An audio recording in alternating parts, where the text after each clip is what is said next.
planina velikodušno dariva one koji joj se prepuste. Ljudi koji redovito odlaze u planine moraju biti potaknuti nečim dovoljno snažnim da pristanu na razne tegobe, napore i opasnosti.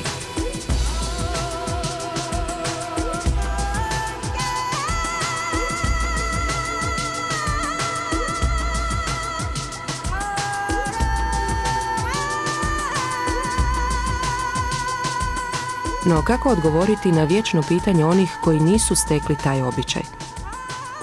Što to nalazite u tim pustim brdima i koji vas vrag tjera da se patite bez naočigled ikakvog potrebnog razloga?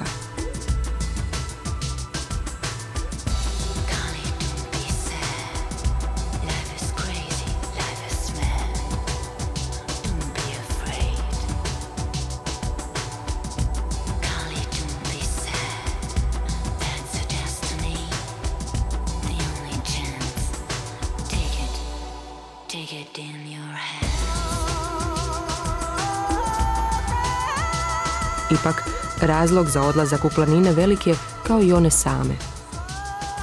Mjesto je to na kojem je priroda dobrim dijelom još i danas sačuvala svoj neiskvareni oblik.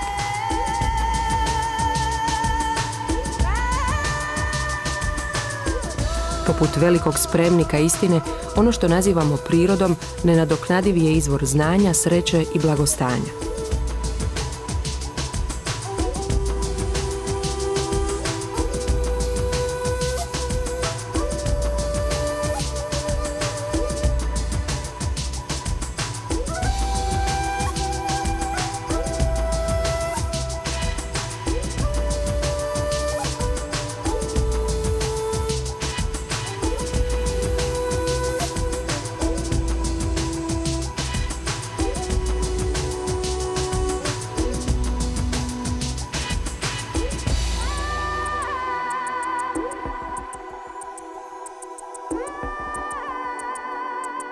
Pokušati zanemariti pouke svijeta, a upravo to današnji bahati način života želi i čini, pogrešno je, uzaludno i u krajnjem smislu neinteligentno.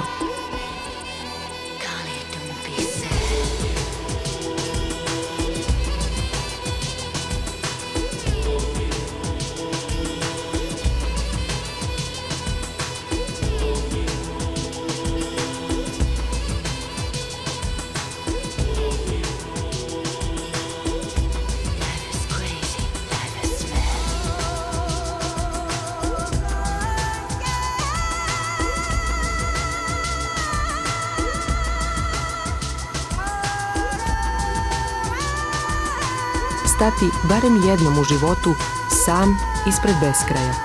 Dopustiti sebi još jednom povjerovati u čudo ili ponovno postati mlad. Tek je dio onoga što planina uspješno uči i liječi.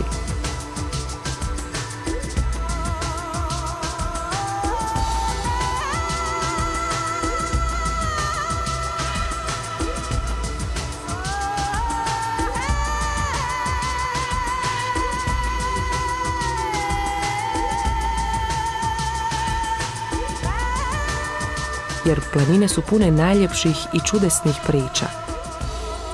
A najbolje od svega je to da su sve priče istinite. Živjeli!